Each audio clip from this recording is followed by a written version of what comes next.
1, 2.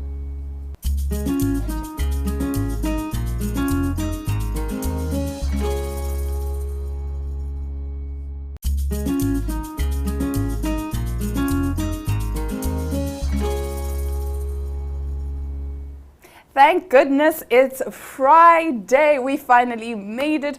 This is Smell the Coffee on Friday, the 9th of June. And boy, oh boy, are we super excited to be bringing you the latest news and keeping you, of course, entertained while you just sit back, relax, and sip your cup of joe. I am Diana Master alongside Aina Riza Quayo. Good morning, my darling. Good morning, my darling. How are you doing today? It's giving something. It's giving something. It definitely is. And yeah, we just have to fake it till we make it, like pretend, like, be super sarcastic about it.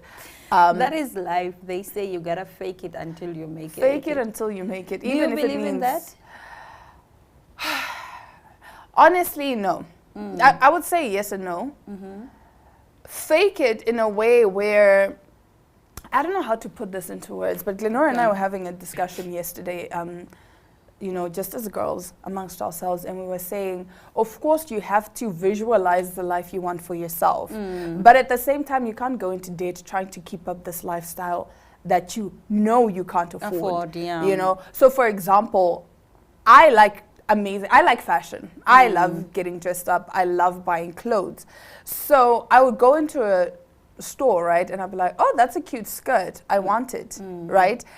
But it's like, do I want it or do I need it? You know what I'm saying? So because I'm not gonna have, I don't want to go into debt trying to keep up this lifestyle. Yes, of course, it's all about attracting what you want and what you desire, but you can't go broke trying to keep up face when you can't afford it. True. You get what I'm saying? What do you think about faking it till you make it? I think just that, fake it until you make it. You agree? You have to constantly show up as what you desire to be for you to be that you desire. I think that's all I can say. If you want to be like the best, you show up as the best. While you are not the best, it means you are faking it. You are faking that you are the best so that you can be the best in the future. Because I think that our mind and our body follow our muscle memory. Yeah. If you are constantly presenting or trying to be a presenter, you are eventually gonna be a presenter. Yeah. No, I agree with what you're saying, but I think for me, it's all about, there's that fine line where it's like, yes, when it comes to your career and the life you want to attract, yes, show up as though you already have those things.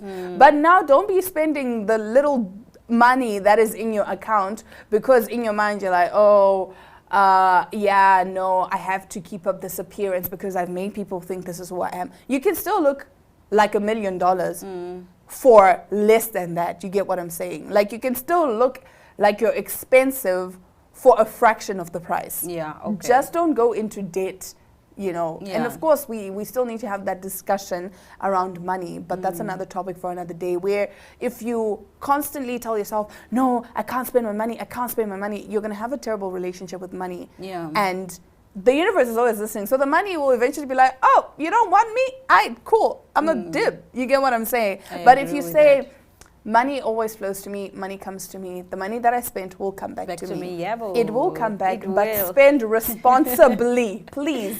And that's that on that. We'll be right back shortly with news right here on your favorite entertainment breakfast show, Smell the Coffee.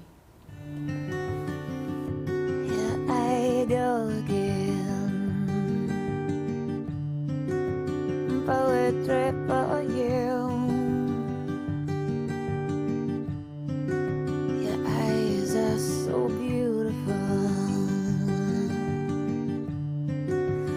I love my life with you, and our love will last forever.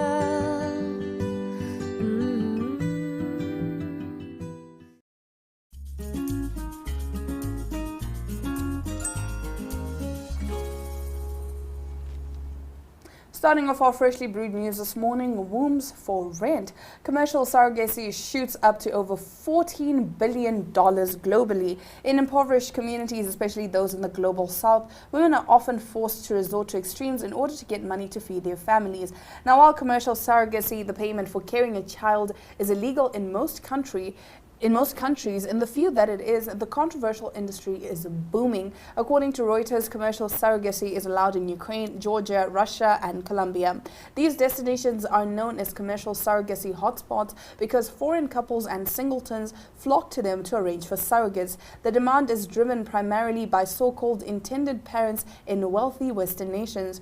Many of these are seeking cross-border surrogacy services to avoid long waiting lists or higher fees at home. According to market research firm Worldwide Market Insights, the worldwide commercial surrogacy sector is expected to be worth $14 billion by 2022. Wow, I love it. I think that it should be legalized in all countries, because if there are people who are unable to have children and desire to have children and have the means and the capacity to have children, why not allow them to be parents? Yeah.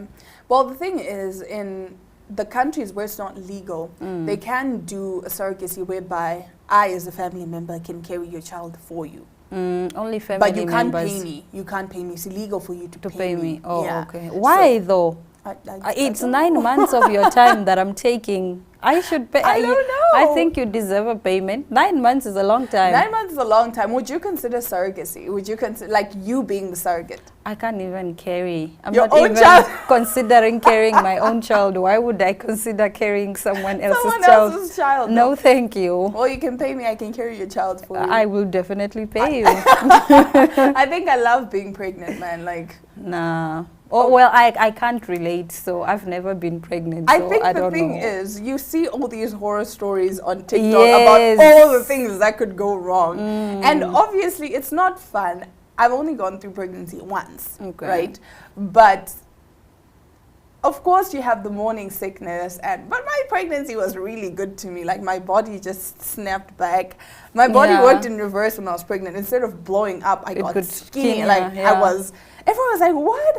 How did you manage?" Were you exercising during your pregnancy? I was exercising during pregnancy. I was doing theater movement studies and acro yoga. So I was there at 7 months pregnant, doing handstands and headstands and backflips and stuff until I fell. Because someone that was supposed to catch me didn't catch me. And then my doctor was like, I told you to stop. Yeah. But then when I gave birth, my body just, everything just came back together. I didn't even have, you know, some women, after they give birth, they still have that mommy pouch for like 3 months.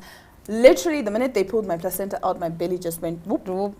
You know, I think commercial surrogacy is such a good career for someone to enter in. Yeah. Imagine not doing anything for 9 months. You get paid, you give birth, you fall pregnant again, 9 months, you get paid again. That's all you just do. And it's if quite it's possible. expensive. If it's possible, yeah. Well, how much do people take? 200,000. I don't know how much it is. I'd be lying. But imagine in South Africa, I think like just donating your eggs, not even surrogacy, donating your eggs, I think you get like 14,000 to donate your eggs. Now imagine 9 months of carrying this person's child. And how much would you charge?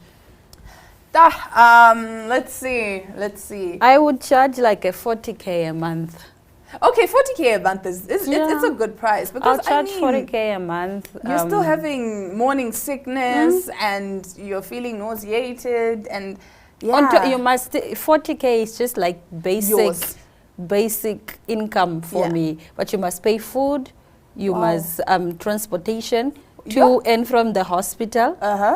Transport allowance, housing allowance. You must ensure that I am in a good conducive environment for your child. Yes. No, because I've seen some, like obviously with the parents themselves will take you to and from the hospitals.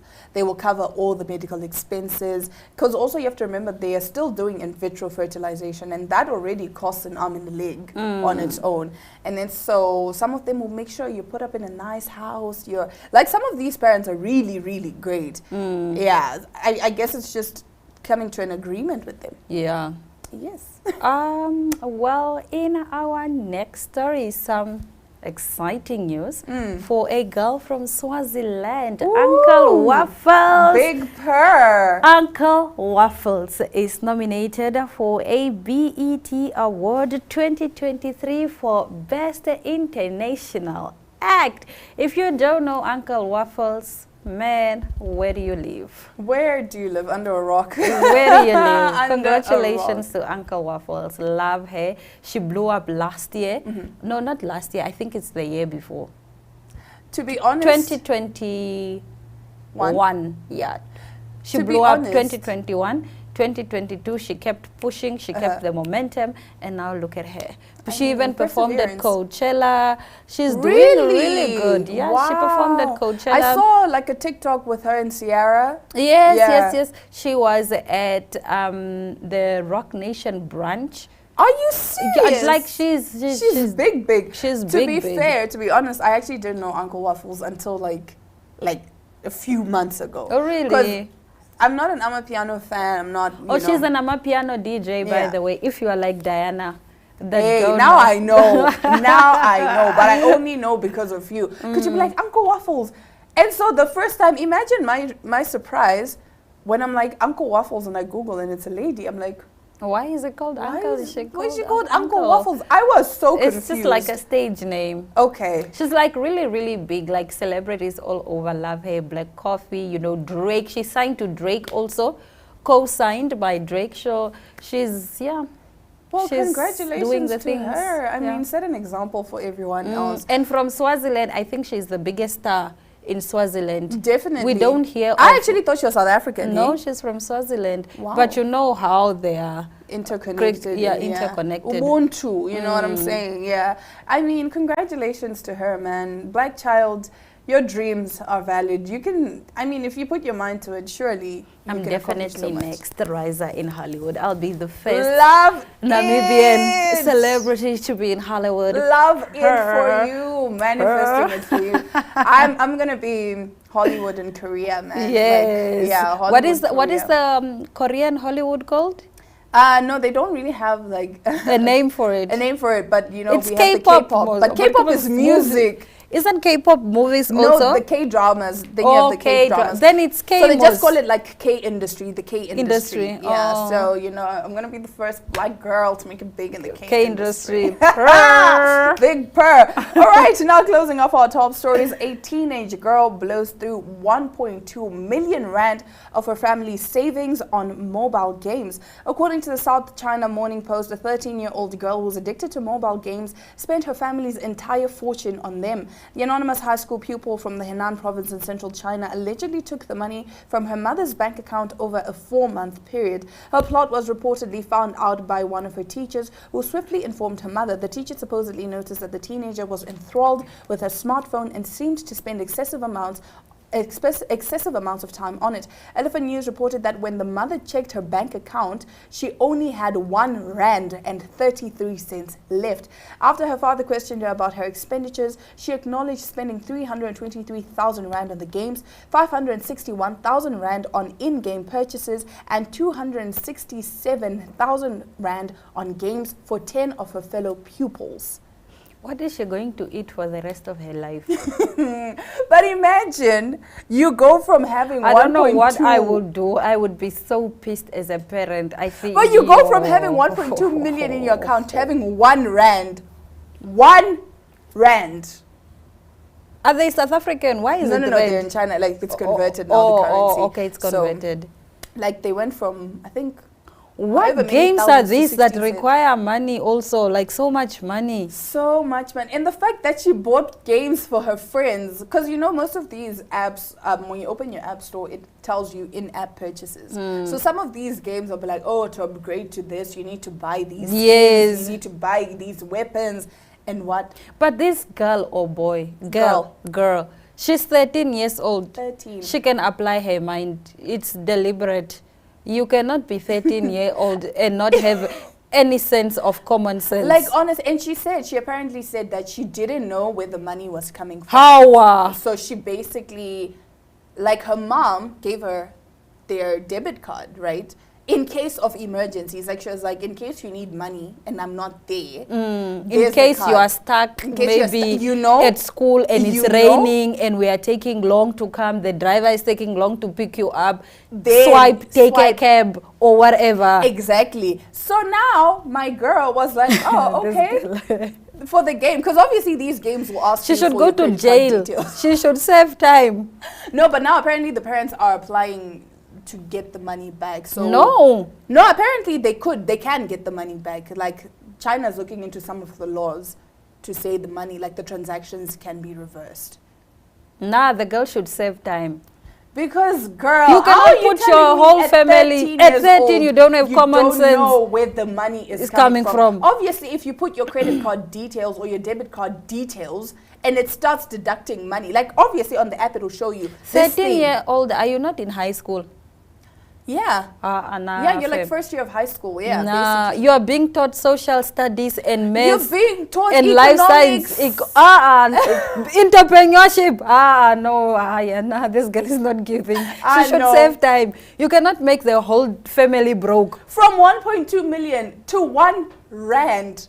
1 rand. If I know, I would have opened a case if I was a parent. Like, you know what? I'm sick of you. I'm like, sick of, go save some go time. save Go But learn even some if- manners. If she serves time, then what? The money is not going to come back. It's fine. At least they must teach her a lesson. Sometimes you just need to. There should be consequences for actions. It's true. You though. cannot make the whole family broke. Yeah. Now, what are your siblings going to eat? I mean, How are you going to go to school?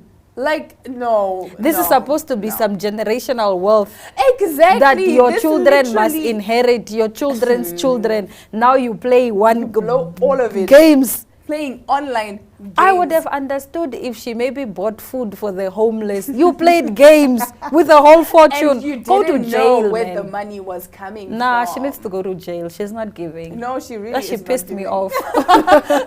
You're already pissed off when the show started. Now you're even more No, pissed. nah, this girl. All right, now after the break, Aina visited Dagbreek School ahead of World Disability Day taking place on Saturday. We'll get into this interview right after this break.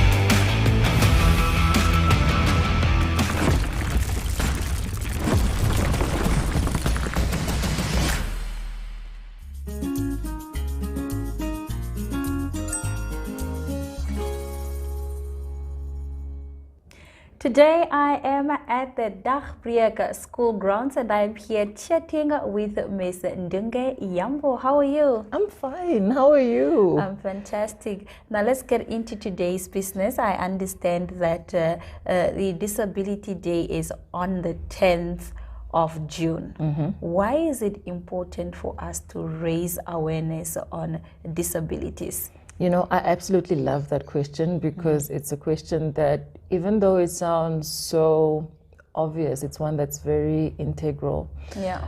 Raising awareness on disability of any sort, Dagbreek deals primarily with intellectual and learning disabilities and disorders. But generally, raising awareness is so key in this that you impart a knowledge, an experience of what is unknown to the average person.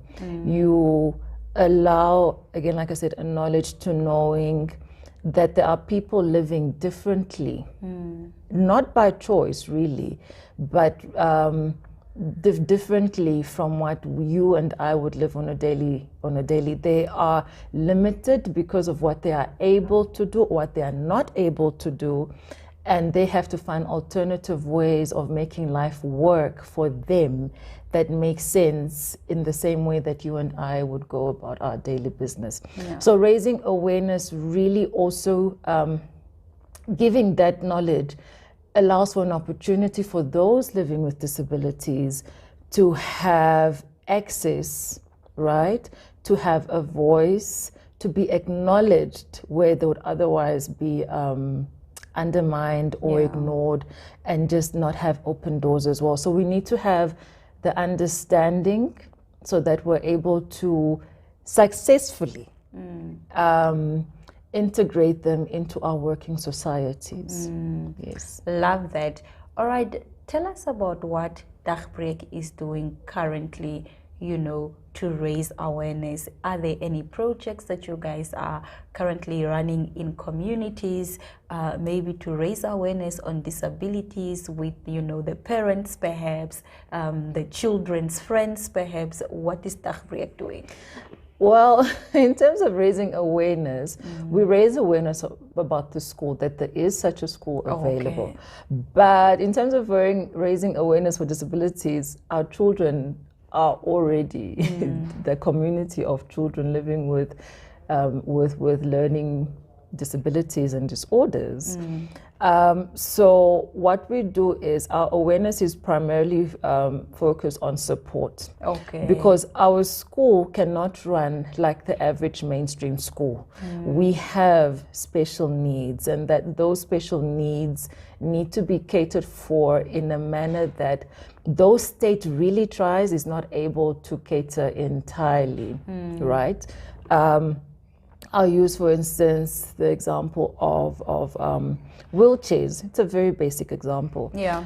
But you have children who are wheelchair bound, and we need to seek sponsorship for those wheelchairs. So we need to raise awareness for either monetary sponsorship or for the actual tangible material or tools to support these children. There is so much more. So when we're raising awareness, it's really for support to run the school so that we're able to cater to the needs of the school. Our awareness, if we engage in awareness towards a disability, then we take part in, international or national awareness campaigns. Okay. Yeah, we're always part of those type of events where we maybe have a stall at Down Syndrome Day, or we are on television for Autism Day or something, you know. So, but because again, the community that we cater to is for those with disabilities already. Okay. So we really lobby more for support, because really catering to it is special needs. Yeah. So there needs to be something out of the ordinary to be able to cater for them. How many children do you have at this school currently that are enrolled? Yeah, our capacity is 145, Okay. which is what we have. And one would think, well, that's not a very big number, but it is. We are limited. Our ratio is 1 to 10, so 1 teacher per 10 learners. Sometimes less, depending on the type of class. Say, for instance, the autism class only caters to 7 learners. Okay. Why? Because of the severity of the disorder. So handling, if we are going to be high quality, high impact, we need to be able to know where our limitations are. So having a full classroom like mainstream, I can't really say what the ratio is for mainstream, but for our setting, it's Some very. classes have 40 children, And some that 30. some 30, Yeah. some 50. That's how far it goes. And for them already, that's already being overcrowded. Yeah. And with learners that are able, they are already struggling at mainstream. So we keep our ratio a bit more realistic so that we're able to cater to the child individually. Now, what I must mention is that those 10 all have different levels, though they fall into a certain spectrum. They, within that spectrum, have different abilities and different levels already also. So you are put in a position where you have to cater individually. Pay individual attention to Every child. Yeah. So if child A can only count to 5 and child B can count to 10, you need to be able to cater to both of them in one classroom, in that one lesson. Thank you so much, Ms. Ndunge, for speaking with so much passion and for empowering our children and for leading with heart. We really appreciate your contribution. Thank you so much. Thank you for coming. Thank you for deeming us worthwhile of this platform. I'm just really hoping, again, like we said, we go out seeking support so that we can carry on the work that we do. Yeah. So I'm hoping this will do that. It will definitely bring you support. Now we do have more Smell the Coffee coming up after the break. Stay with us.